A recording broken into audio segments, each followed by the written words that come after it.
She doesn't need to know how much it's worth. She wouldn't know what to do with it anyway. That's what my father said about me, his own daughter. 3 hours after my husband's casket went into the ground. I was still wearing my black dress, still had cemetery dirt on my shoes. And when I walked up to the front door of my parents' house that evening, I heard every word through the screen door. Their plan, the forged papers. The doctor, who'd never once examined me, signing off on my sanity like it was a golf scorecard. But they didn't know I was listening, and they certainly didn't know what I'd do next. Before I go on, please take a moment to like and subscribe, but only if you genuinely connect with this story. Drop your location and what time it is where you are. I love knowing who's listening. My name is Patricia Sinclair. I'm 34 years old, and this is what happens when the people who are supposed to protect you become the ones you need protection from. Now let me take you back to a Tuesday morning in October, the day I buried my husband. It rained the morning of Daniel's funeral.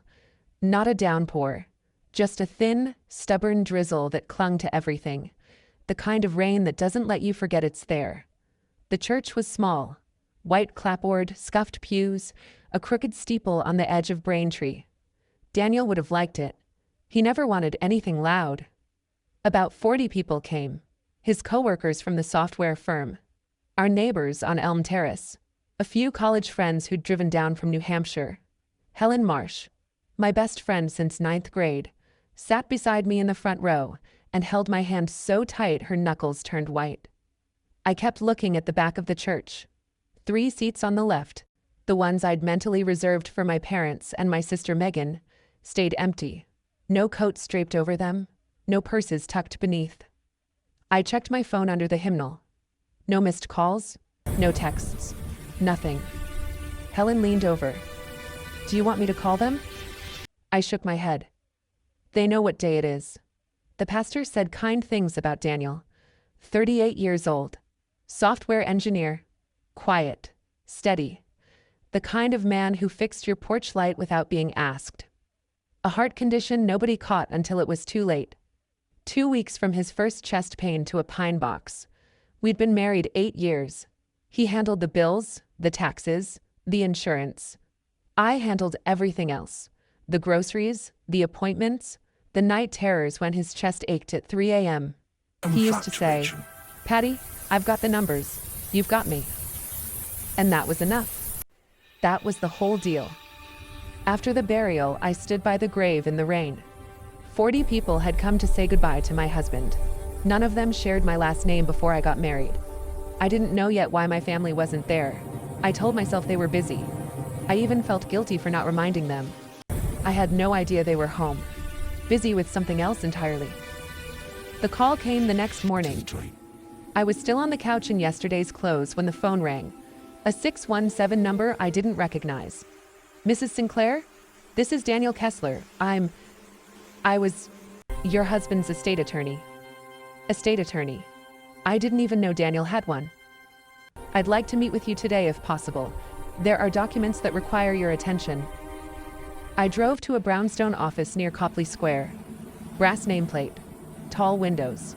The kind of place Daniel would have walked past without blinking because he never cared about appearances. Kessler was in his early 50s, gray at the temples, reading glasses on a chain. He offered me water and got straight to it. Your husband executed a will 18 months ago. He named you sole beneficiary. He opened a folder and slid 3 property summaries across the desk. 3 rental apartments in the greater Boston area, Dorchester, Somerville, Cambridge. Combined market value, approximately $2.4 million. And 1 residential property on the shore in Cape Cod, valued at roughly $1.5 million. I read the numbers twice, then a third time. Daniel owned all of these? Free and clear, no mortgages. The rental units generate steady income. Everything transfers to you. I sat there, mouth open, trying to reconcile the man who drove a 10-year-old Subaru with the man who apparently owned nearly $4 million in real estate. Kessler studied me for a moment. Then he pulled a business card from his breast pocket and placed it on top of the folder. Mrs. Sinclair, your husband prepared very carefully. He wanted you to be safe. He paused. If anyone at all, pressures you about these assets, call me before you sign a single thing. It was a strange thing to say. I thanked him and slipped the card into my coat pocket. I left that office feeling like Daniel was still protecting me from somewhere I couldn't see. But I didn't understand yet why Kessler had been so careful with his warning. I wouldn't understand until that same evening. I drove to my parents' house in Quincy that evening, still in the same black coat, eyes still raw. I wanted to tell them about the will. I wanted to sit at the kitchen table where I grew up and hear my mother say something soft. Something like, "It's going to be okay, sweetheart."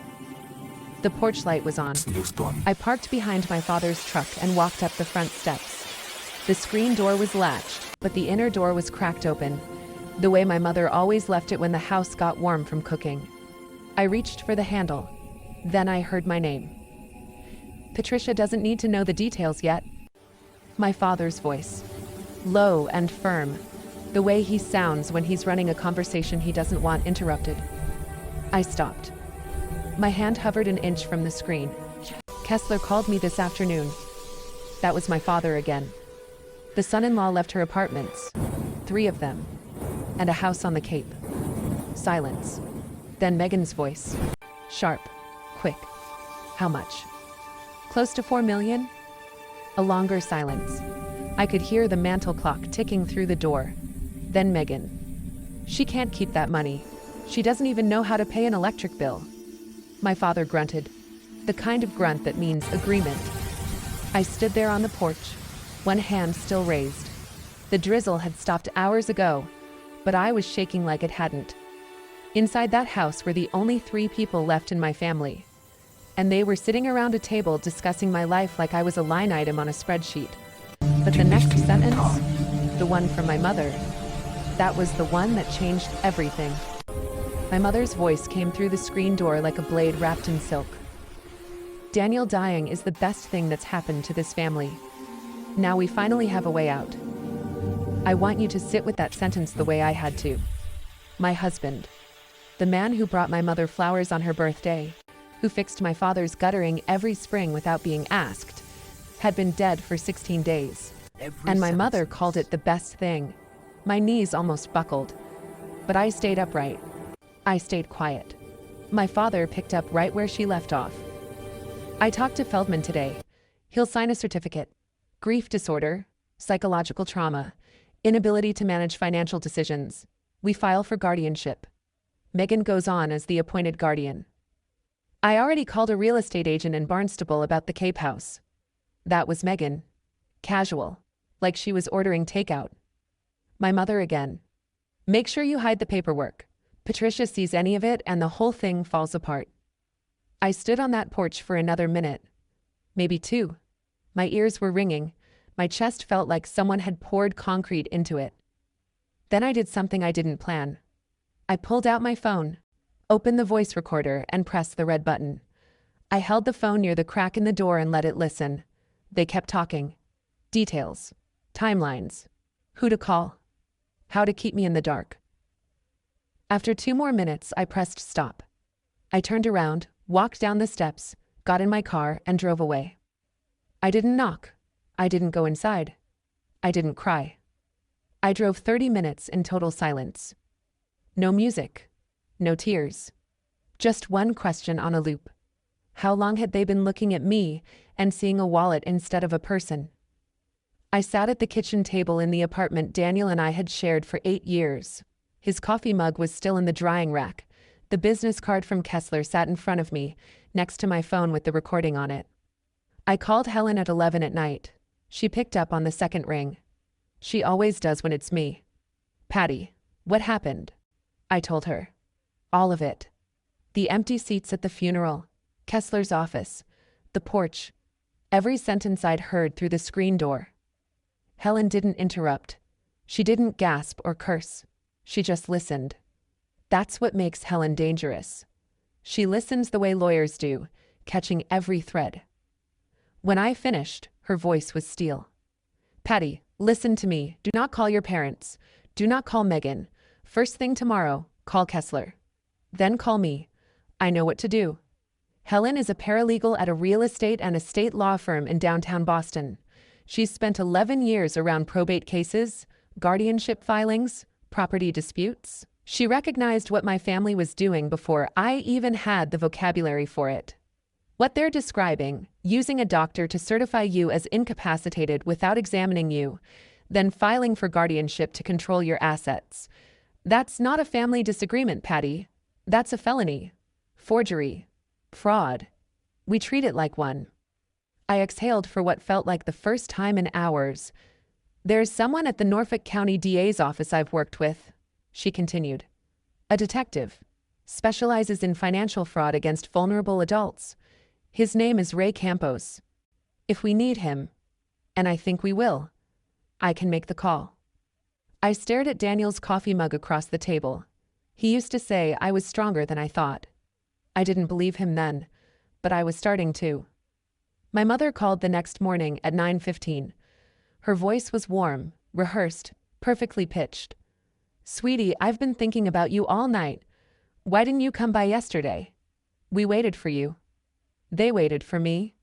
I almost laughed. I was exhausted, Mom. Maybe another time. How about Sunday dinner?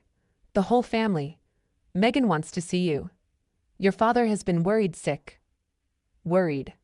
Sick. I kept my voice even. Helen had coached me.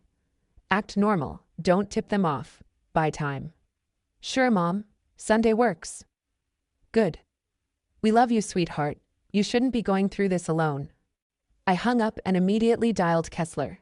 He answered on the first ring, as if he'd been expecting this. Mr. Kessler, my father contacted you yesterday about my husband's estate. What exactly did he ask? A pause. He asked about the total value. He asked whether you were the sole beneficiary. And he asked, hypothetically, what would happen if you were declared legally incapacitated? My stomach dropped. Mrs. Sinclair, I told him nothing beyond what's public record. But his questions concerned me. That's why I gave you my card. Daniel's attorney had seen it coming before I did. Kessler's voice sharpened.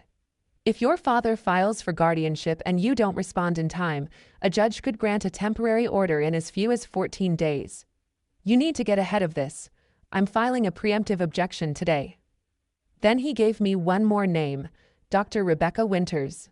A board-certified psychiatrist. Independent. 20 years of practice. Schedule an evaluation with her this week.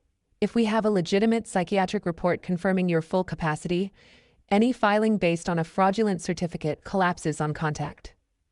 I wrote down the number and called before lunch. The first appointment was set for Thursday.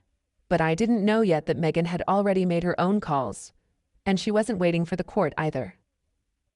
Thursday afternoon, Dr. Rebecca Winters' office was in a converted Victorian near Brookline Village, plants on the windowsill. No receptionist. She opened the door herself. The evaluation lasted 90 minutes. She asked about Daniel, about my daily routines, about whether I was sleeping, eating, leaving the house. She asked about my childhood, about my parents. I told the truth, all of it, and she wrote steadily without reacting. At the end, she set her pen down and looked at me across the desk. Mrs. Sinclair, you are grieving. That is human. It is not a disability. There is no indication, none, of diminished cognitive function or inability to manage your affairs.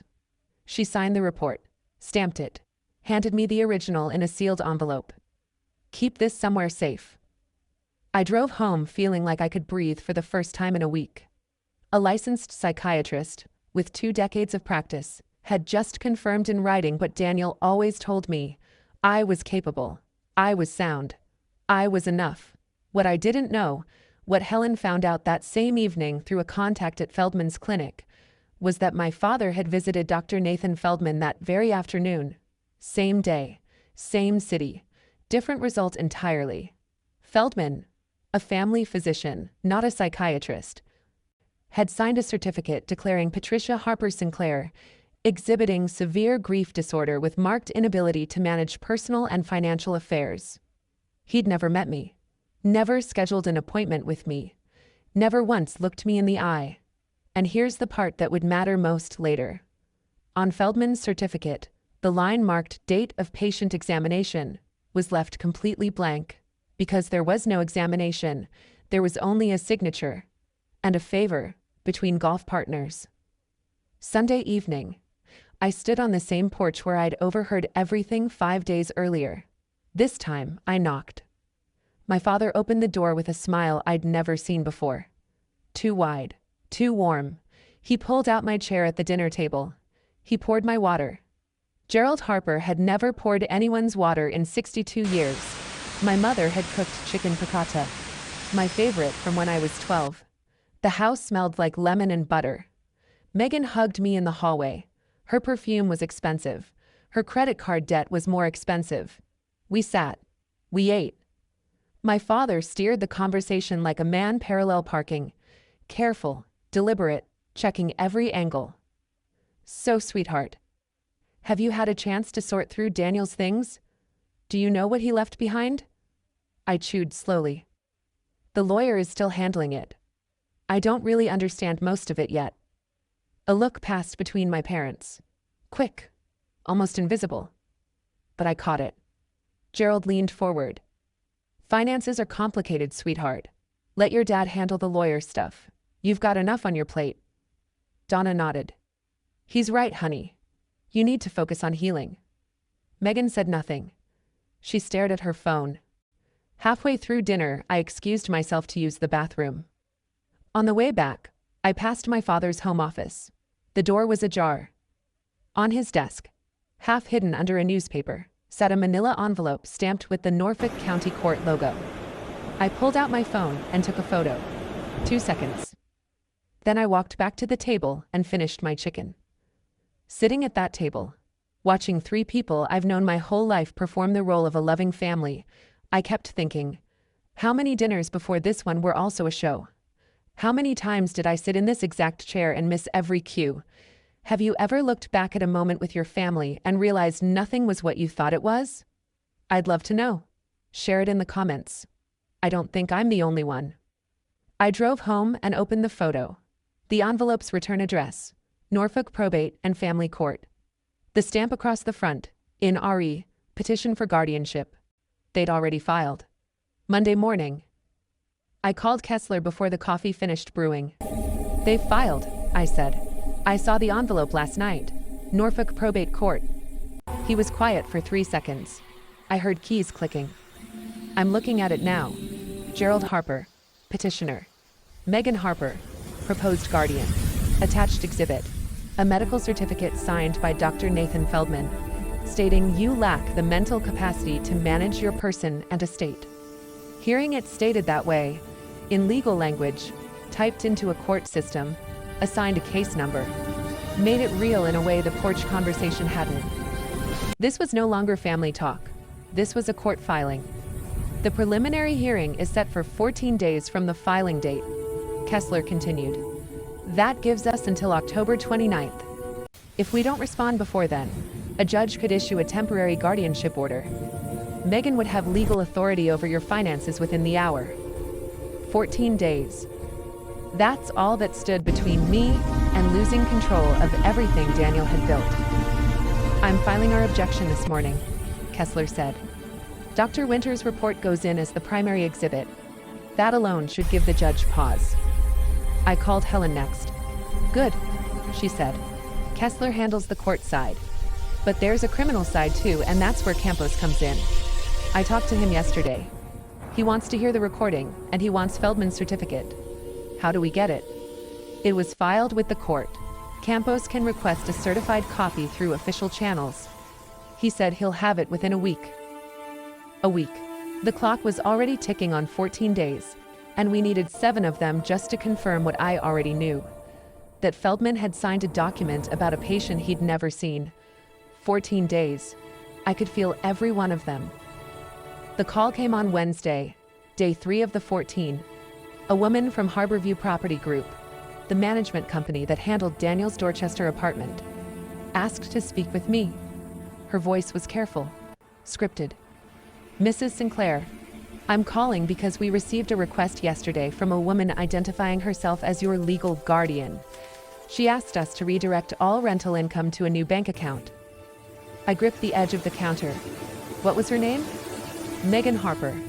She provided a case number from Norfolk Probate Court and said the guardianship was already in effect. It wasn't. The hearing hadn't happened. No judge had signed anything. And yet my sister had already called a property manager, claimed legal authority she didn't have, and tried to funnel my income into her own account. I thanked the woman and asked her to do nothing until she heard from my attorney. She agreed. I called Kessler. He drafted a cease and desist letter to Harborview within the hour and flagged the incident for Campos. This is important, Kessler said. She misrepresented herself as a court-appointed guardian to a financial entity. That's not just premature, it's identity fraud. Helen texted me that evening. Megan just handed us another charge on a silver platter. That night, my mother called again. Warm, sweet, perfectly timed. Honey, I heard you've been difficult about the apartment situation. Why are you making this so hard? We're trying to help. Difficult. I'd been called a lot of things in the last 2 weeks. Incapable. Unstable. Now difficult. I kept my voice flat. I'm not being difficult, Mom. I just want to understand things before I make decisions. Well, she said, and I could hear the mask slip just a fraction. Don't take too long. She hung up first. Gerald showed up at my apartment the following afternoon. No call ahead. Just a knock. And there he was, holding 2 coffees and a paper bag from the bakery on Hancock Street.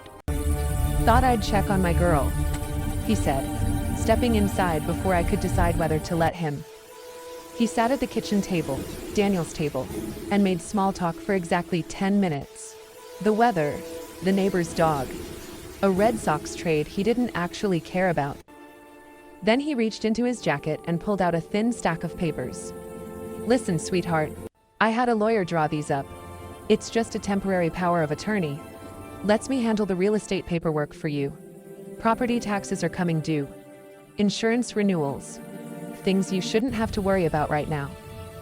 He slid the papers across the table. A blue pen on top. I looked down at the document.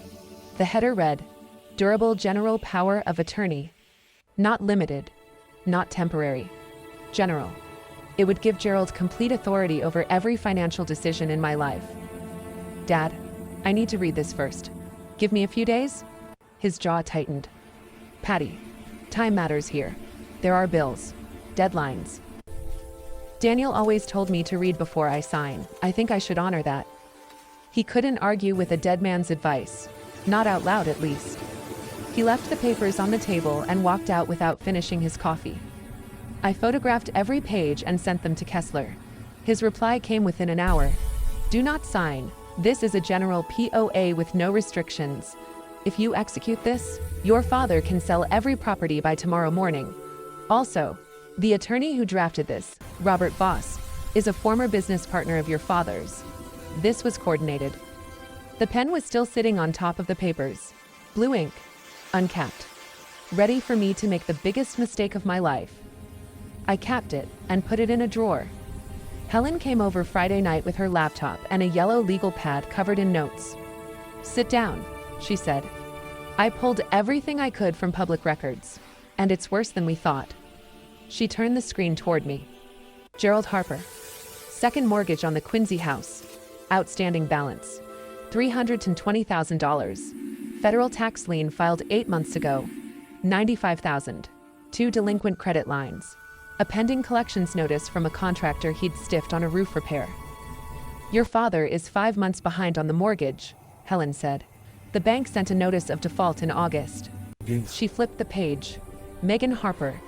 4 credit cards. 3 frozen, 1 in collections. Total revolving debt. $180,000.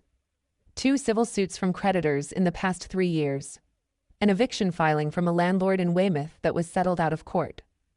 Your sister has been spending money she doesn't have for years, Helen said, and your mother is a co-signer on the Quincy house.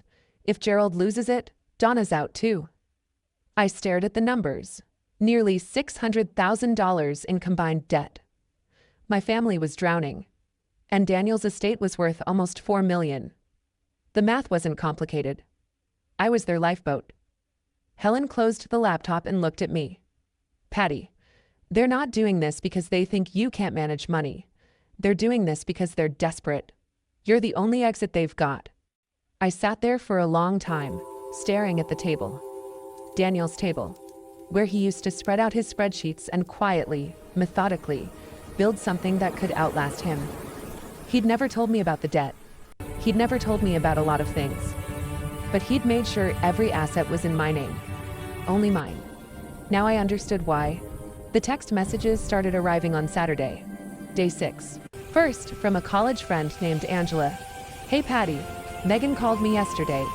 She says you haven't been eating, you're not leaving the house, you're refusing help from everyone. She sounded really worried. Are you okay? Then from my Aunt Carol. Sweetheart, your mother tells me you're really struggling. I want to come visit. Please let us help you. Then from a woman I barely knew, a second cousin in Connecticut. Praying for you, Patricia. Your family loves you so much.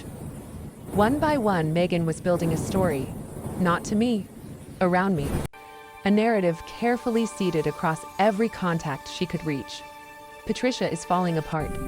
Patricia can't function. Patricia needs someone to step in. And when the court date came, all those people would remember being told the same thing. I wanted to call every single one of them. I wanted to shout, I'm fine. I'm standing in my kitchen making pasta. I went for a run this morning. Helen stopped me. If you start calling everyone to defend yourself, it looks exactly like what Megan described. Someone frantic and out of control. Let your actions speak, not your panic. I put the phone down. It was the hardest thing I'd done all week. Then Lisa Parker, my closest friend from college, called directly. Patty, I didn't buy a word of it, but you should know something. She paused. Megan also asked me if I knew your bank account number. She said she needed it to help manage your bills. I closed my eyes. She wasn't just attacking my reputation. She wanted my bank information, my contacts, my credibility. Megan was trying to dismantle every part of my life that I controlled, so that when the judge looked at me, all he'd see was a woman with nothing left. But Lisa didn't give her a thing, and that mattered more than Megan would ever know. Day 8. Helen drove me to the Norfolk County District Attorney's satellite office in Canton. Detective Ray Campos met us in a small conference room with a metal table and no window art. He was 45 maybe, broad shoulders, calm face, the kind of man who asks questions the way a surgeon makes incisions, precise and unhurried. Mrs. Sinclair, walk me through it from the beginning. I told him everything, the funeral, the porch, the recording, Feldman, the POA, Megan's call to Harborview. He took notes without looking up. When I finished, he said, play the recording. I set my phone on the table and pressed play. My father's voice filled the room, then my mother's, then Megan's. Campos listened to the entire thing without moving. When it ended, he capped his pen and looked at me. The recording gives us reasonable basis to open an investigation, but the key is Feldman's certificate. If I can prove he signed it without examining you, that's forgery. And submitting it to the court makes it fraud upon the tribunal. How do we get it? I asked. It was filed as an exhibit with the guardianship petition. I've already requested a certified copy through the court clerk. Should have it in 5 to 7 days. Helen leaned forward. And Megan impersonating a guardian to redirect rental income? Identity fraud, Campos said. Separate charge, we're documenting it. He looked at me directly. Mrs. Sinclair, I've seen families do terrible things for money, but forging medical documents to strip someone of their legal rights? That's not family drama. That's a crime. And I will treat it like one. He stood. In the meantime, don't confront them. Don't change your routine. Let them believe everything is going according to their plan. I nodded. We shook hands. His grip was firm and steady, like a promise made with no words. 5 to 7 days. The clock didn't stop. Day 10. My mother invited me to lunch. Just the two of us. A seafood place in Hull with a view of the harbor. We used to go there when I was little, back when things were simpler. Or back when I thought they were. She looked tired. thinner than I remembered. When she hugged me at the door, she held on a beat too long. We ordered. She talked about the weather, the new neighbors, a recipe she'd clipped from a magazine. Normal things. Safe things. And then the tears came. "I'm sorry I wasn't at the funeral," she said, voice breaking. "I was scared. I saw you hurting so much and I didn't know what to say." I froze. I'm a terrible mother. Her tears were real. I believe that. What I don't believe is the reason behind them. She dabbed her eyes and transitioned, smooth as a scene change. "Sweetheart, $4 million is an enormous responsibility. I don't want anyone taking advantage of you. Anyone." She said that word sitting right across from me. "Have you thought about letting Megan manage some of it? She's always been good with numbers." Megan. Good with numbers. The woman $180,000 in credit card debt. I almost broke character. Almost. "I'll think about it, Mom." She reached across the table and squeezed my hand. "Your father has everything ready. You just need to sign one little paper." When the check came, she reached for her wallet. The waitress ran her card and came back 30 seconds later, leaning down with a quiet, "I'm sorry, ma'am, it's been declined." My mother's face went white. It must be the machine. I paid in cash. I didn't say a word. But I understood. Her card was declined, her house was underwater, and the only plan she had was sitting across the table, refusing to sign. Her tears were real. But the love behind them had a price tag. Day 12. Campos called at 7 in the morning. "I have Feldman's certificate," he said, "and it's exactly what we expected." I sat on the edge of the bed and listened. The signature line is filled, Nathan Feldman, MD. The diagnosis line reads, "Severe grief disorder with marked impairment of financial and personal decision-making." But the line for date of patient examination, blank. And the line for method of evaluation, also blank. I exhaled. I pulled Feldman's appointment records for the date he signed the certificate. Your name doesn't appear anywhere. Not as Patricia Sinclair. Not as Patricia Harper. No entry. No chart. No file. He paused to let that settle. He signed a legal medical document certifying your incapacity without ever being in the same room as you. That's forgery. And because it was submitted to a court of law as part of a guardianship petition, it's fraud upon the tribunal. Which is a felony. What happens now? I'm obtaining a warrant for Feldman's arrest this morning. Once he's in custody, I expect him to cooperate. Doctors usually do when their license is on the line. When he talks, he'll confirm who asked him to sign. And that gives us the chain to your father, your mother, and your sister. I stood up and walked to the window. Outside, the street was quiet. A school bus passed. "Detective Campos, when you go to my parents' house, I want to be there." A long pause. "Are you sure?" "I need to see their faces, and they need to see mine." He agreed. Sunday morning, 10 a.m., at the Harper residence in Quincy. 2 more days. I already knew what I'd wear.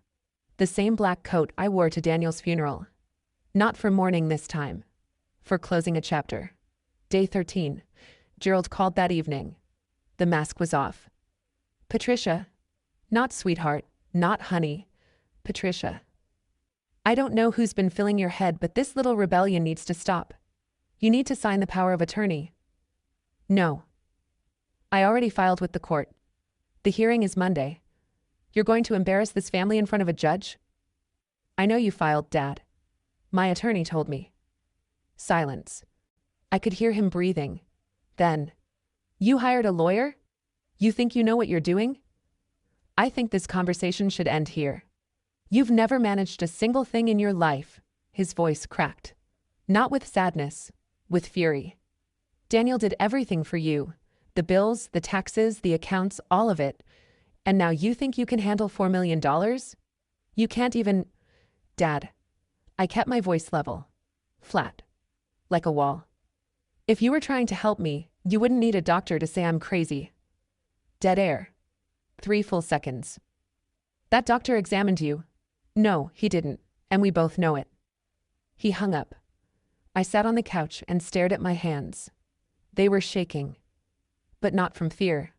From the kind of anger that sits at the base of your spine and stays warm for hours. I didn't realize until later that I'd been recording the call. Not intentionally, at first. I'd been so focused on staying calm that I forgot I'd hit record when I saw his name on the screen. But Massachusetts is a one-party consent state when you're a participant in the conversation. The recording was legal. And Gerald had just admitted, on tape, that he'd filed the petition. That he knew about Feldman. That he expected me to sign. Tomorrow was Sunday. One more sleep, until it all ended. Saturday night. The apartment was quiet in a way that felt permanent. I sat on the floor of the bedroom closet, the place that still smelled most like Daniel, and opened the small fireproof box he'd kept on the top shelf. Inside, our marriage certificate, his life insurance policy, the deed summaries Kessler had given me, and at the bottom, a sealed envelope with my name on it in his handwriting. I'd found it the week after he died but hadn't opened it. I wasn't ready. Tonight I was. The letter was one page, blue ink.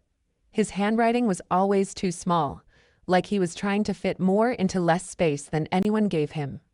Patty, if you're reading this, I'm sorry I couldn't stay longer, but I need you to know something I should have said out loud more often. You are stronger than you think. You've always been strong. You just never had permission to believe it. Not from your parents.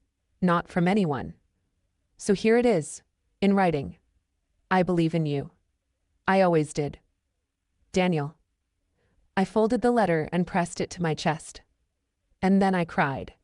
Not the polite kind. Not the kind you do at funerals. The ugly, heaving kind that comes from a place so deep you didn't know it existed. Daniel wrote that letter knowing his heart was failing. Knowing I'd need it. Knowing exactly who might come for me when he was gone. I cried for 20 minutes. Then I washed my face. I put the letter in my coat pocket. I called Helen. Tomorrow, I'm ready. Campos will be there at 10. Kessler will be there at 10. I'll be there at 9:30. Helen? Yeah? Thank you. For believing me when no one else did. She was quiet for a moment. That's what the good ones do, Patty. We show up. I set my alarm for 6. I'd be at my parents' house before any of them, because I wanted to be the one who knocked. Sunday morning, October 28th. Clear sky. No rain. Not this time. I pulled into my parents' driveway at 8 a.m. Same cracked asphalt. Same basketball hoop from 1996 rusted at the rim. I sat in the car for 2 full minutes, both hands on the wheel, breathing. Then I got out. Black coat. Hair pulled back. No makeup. Daniel's letter in my left pocket. Phone in my right. I knocked. My father opened the door in a flannel shirt and slippers. His eyebrows went up. Patricia. It's 8 in the morning. What are you? I need to talk to everyone, all 3 of you, before things go any further. He studied my face. Whatever he saw there, he stepped aside. The house smelled like old coffee and stale toast. My mother was at the kitchen counter in her bathrobe, pouring cream into a mug. Megan was curled on the sofa with a blanket, scrolling her phone. They both looked up when I walked in. Donna smiled, automatic, mechanical. Sweetheart, what a surprise. Megan didn't smile. She watched me the way a cat watches a door. I sat in the armchair across from the sofa. The same chair I'd sat in as a kid watching Saturday cartoons. Now I was watching 3 people who'd conspired to erase my legal existence. I want to hear it from you, I said. All of it. What the plan is. What you think is best for me. Gerald sat down across from me, squared his shoulders. This was his territory. Fine, he said. We've been trying to tell you. This is about protecting your future. The estate. The properties. Your mother and I just want what's best. Donna nodded. Megan said nothing. I let him talk. About responsibility. About family. About how financial decisions were too much for someone in your condition. When he finished, I asked one question. When was the last time you saw Dr. Feldman, Dad? His face froze. Mid-breath, mid-sentence, mid-lie. And that's when the doorbell rang. Gerald looked at me. I didn't look away. The bell rang again. He walked to the door and opened it. Detective Ray Campos stood on the porch in a dark blazer, badge visible on his belt. Behind him, Daniel Kessler in a charcoal suit and Helen Marsh with a manila folder under her arm. "Mr. Gerald Harper?" Campos said. "I'm Detective Ray Campos, Norfolk County Police. May I come in?" Gerald's mouth opened. Nothing came out. He stepped back. They filed into the living room. Donna stood up from her stool so fast she knocked her coffee mug off the counter. It shattered on the tile, and nobody picked it up. Megan pulled the blanket off her lap and sat upright. Her phone dropped between the cushions. Campos took the center of the room the way a man takes a stage. "I'm here regarding a petition for guardianship filed with Norfolk Probate Court by you, Mr. Harper, on behalf of your daughter Patricia Sinclair. That's a private family. When the medical certificate attached to that petition is fraudulent, Mr. Harper, it becomes a criminal matter." The room went silent. Not quiet. Silent. The kind of silence that has weight. Campos pulled a clear document sleeve from his jacket. Inside was a photocopy of Feldman's certificate. "This certificate, signed by Dr. Nathan Feldman, declares your daughter mentally incapacitated. But Dr. Feldman never examined your daughter. The date of patient examination field is blank. His appointment log shows no record of her. He has no chart, no file, no notes." Donna sank back onto the stool. Megan's jaw went slack. "Dr. Feldman was taken into custody at 7 a.m. this morning," Campos said. "He has been cooperative." He let the word cooperative hang in the air. Gerald's face drained of color. Not slowly. All at once. Like someone pulled a plug. He knew what cooperative meant. It meant Feldman talked. Gerald tried. "I'll give him that." "Feldman, whatever he told you, he misunderstood. I asked him for a general assessment. I never told him to." "Mr. Harper." Campos didn't raise his voice. He didn't need to. "Dr. Feldman states that you personally requested he sign a certificate of incapacity for your daughter without conducting an examination. He states your wife, Donna Harper, provided the specific diagnostic language. And he states your daughter, Megan Harper, was aware of and participated in the plan." Donna let out a sound. Half sob, half gasp.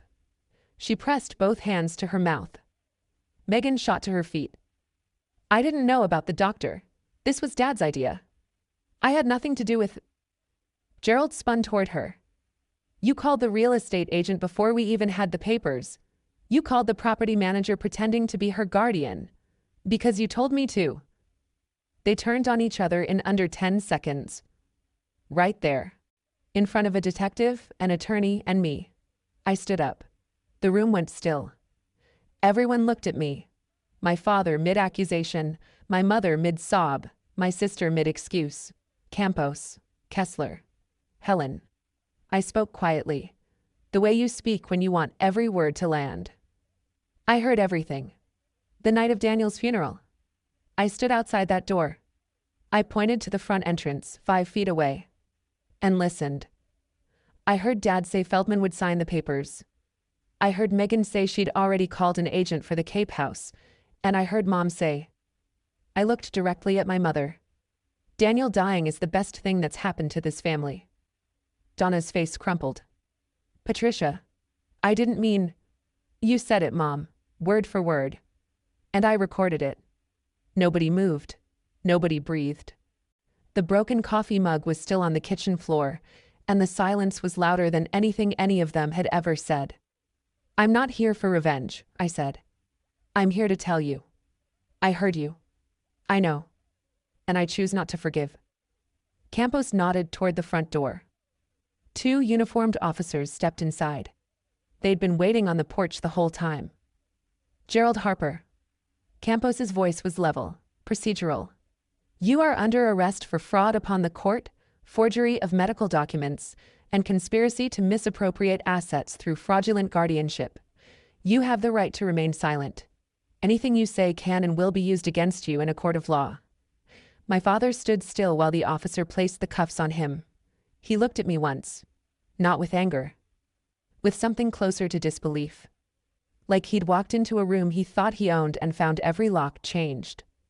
"Patricia," he said, "you can't do this to your father." I didn't answer. Donna was next. She didn't resist. Her wrists were so thin the cuffs had to be adjusted. Tears ran down her face in 2 clean lines. "Baby girl, I'm sorry. I was desperate. You have to understand." I looked at her. My eyes were red but dry. "Desperation doesn't give you the right to declare me insane, Mom."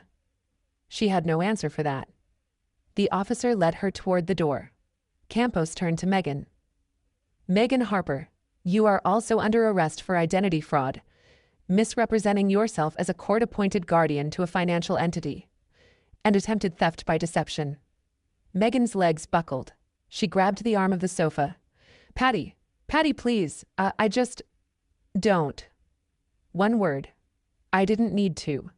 They led all 3 of them out the front door and into separate vehicles. Across the street, Mrs. Kowalski stood on her lawn in her housecoat, watering can frozen mid-tilt. The Nguyen kids next door watched from behind their screen door. A mail carrier slowed his truck, stared, and drove on. The living room was empty now.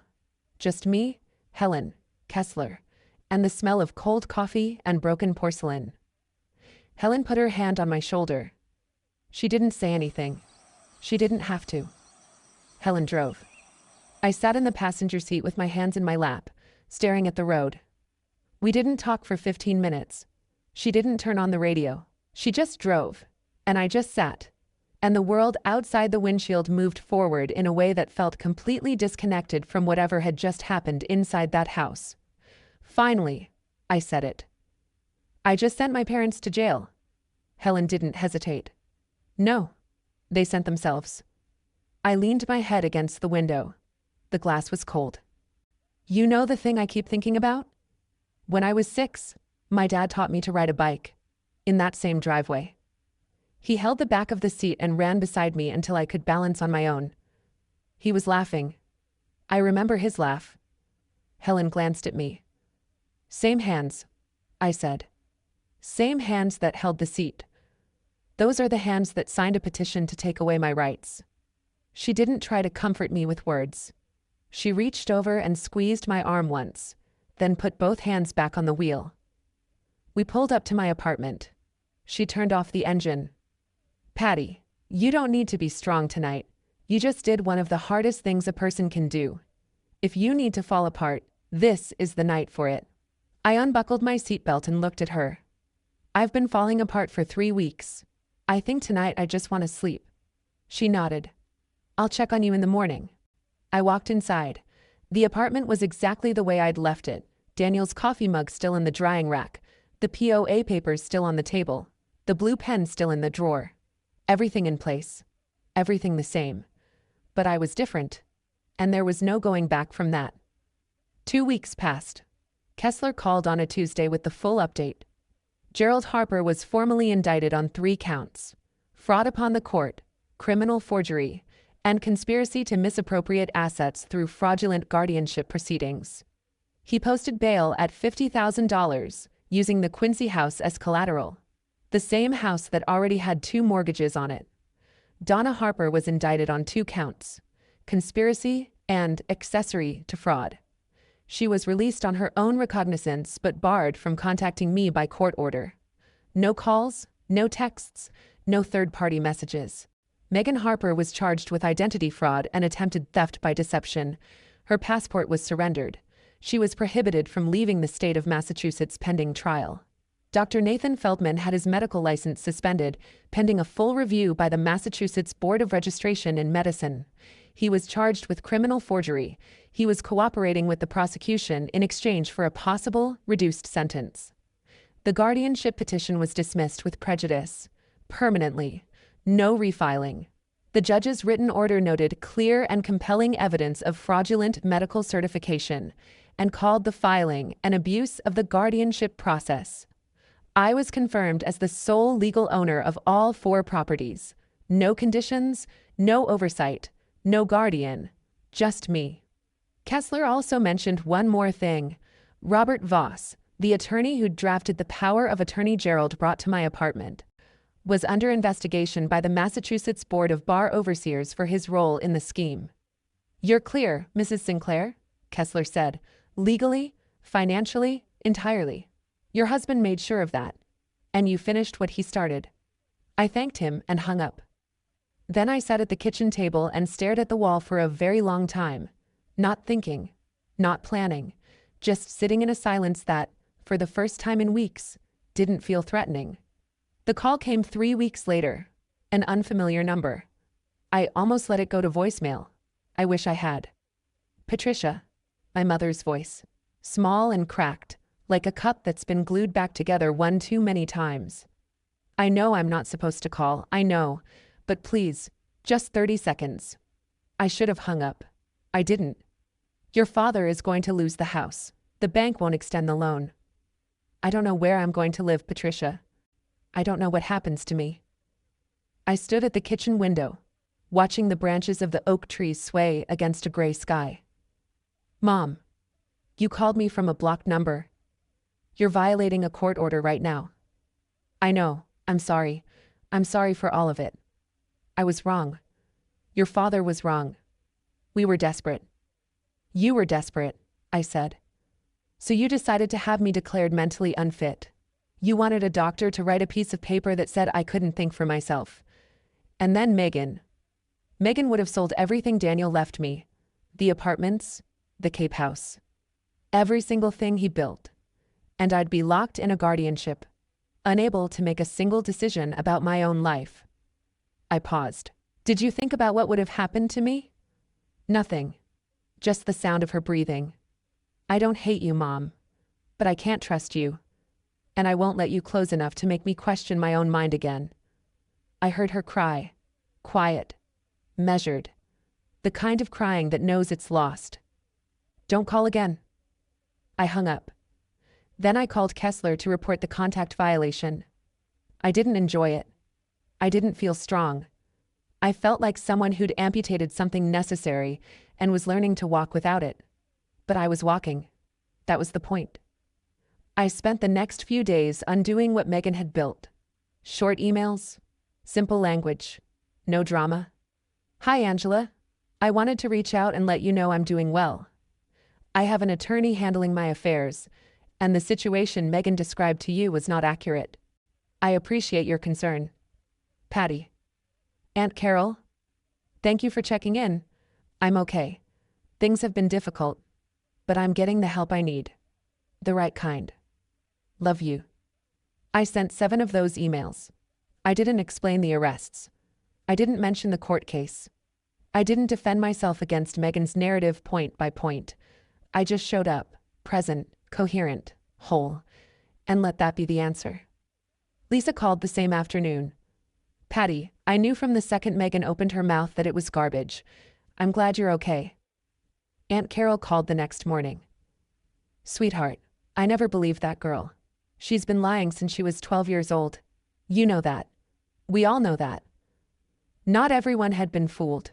Some people saw through it from the start. They just didn't know how to say so until I gave them permission. That Friday, I drove to Cape Cod alone. The house was smaller than I'd imagined. Pale blue shingles, white trim, a wraparound porch that faced the Atlantic. The property manager had left the heat on. The floors were clean. The ocean was doing what it always does. Rolling in, pulling back, indifferent to everything. I stood on the porch with Daniel's letter in my hand. The wind pressed my coat flat against my ribs. I read his words again. "You are stronger than you think. You've always been strong. You just never had permission to believe it." This time, when I folded the letter, something was different. This time, I believed him. 6 months later, I was living in the Cape house full-time. The move wasn't dramatic. I packed the Boston apartment over 2 weekends, hired a small moving company, and closed the door on Elm Terrace without looking back.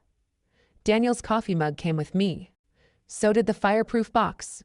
The POA papers went into a shredder. I enrolled in a financial literacy course, an online certificate program through a community college in Hyannis. 12 weeks. Balance sheets, tax filings, property management basics. Things Daniel used to handle. Things I was learning to handle myself. Kessler introduced me to a reputable property management firm. They took over the 3 Boston apartments: tenant screening, maintenance, rent collection. I reviewed the monthly statements. I asked questions. I understood the answers. For the first time in my adult life, I knew exactly where my money was and what it was doing. In March, I took a part-time position at a nonprofit in Falmouth called Second Shore, an organization that supports young widows rebuilding their lives after loss. I didn't need the paycheck. I needed the purpose. I knew what it felt like to lose everything in 1 week and have no one standing behind you. Helen visited every month. We'd sit on the porch with wine and watch the waves turn gold at sunset. She never once said, "I told you so." She just showed up. That's what the good ones do. The sentencing came down in April. Gerald received 18 months in federal custody. Donna got 12 months of probation and 200 hours of community service. Megan was sentenced to 6 months in county jail, followed by 3 years of supervised probation. I didn't attend the sentencing hearing. I didn't need to hear anything else from that courtroom. The ocean was louder, and it had better things to say. I don't talk to my father. I don't talk to my mother. I don't talk to Megan. That's not anger. It's architecture. I built a wall where there used to be a door, and I'm not looking for the blueprints to undo it. Gerald sent a letter from the federal facility in Devons. I recognized his handwriting on the envelope, the same tight, slanted script he used to sign my birthday cards. I held it for about 10 seconds. Then I wrote, "Return to sender," on the front and dropped it in the mailbox. Megan tried going through Lisa, a voicemail. "Tell Patty I'm sorry. Tell her I'll do anything." Lisa forwarded it. I listened to it once, then deleted it. I don't delete it out of cruelty. I delete it because keeping it would mean leaving a thread, and threads get pulled. People ask me if I've forgiven them.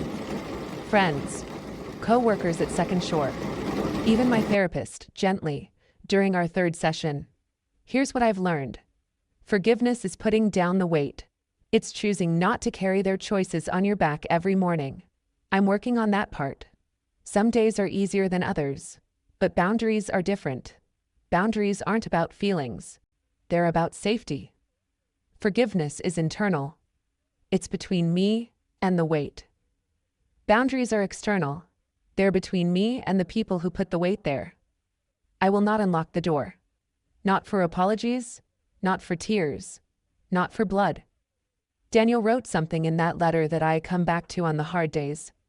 You've always been strong. You just never had permission to believe it. He was right. But I'd add one thing. I don't need permission anymore. Not from him, not from them, not from anyone. This morning I woke up at 6, made coffee, walked out to the porch. The ocean was doing its thing. The same thing it did yesterday and the day before and the day 100 years ago. Rolling in, pulling back, not asking anyone's permission. There's no one at my door asking me to sign anything. No one on the phone telling me I'm not capable. No one in the next room whispering about how to take what's mine while I'm still standing in the cemetery. Daniel left me 4 walls and a roof.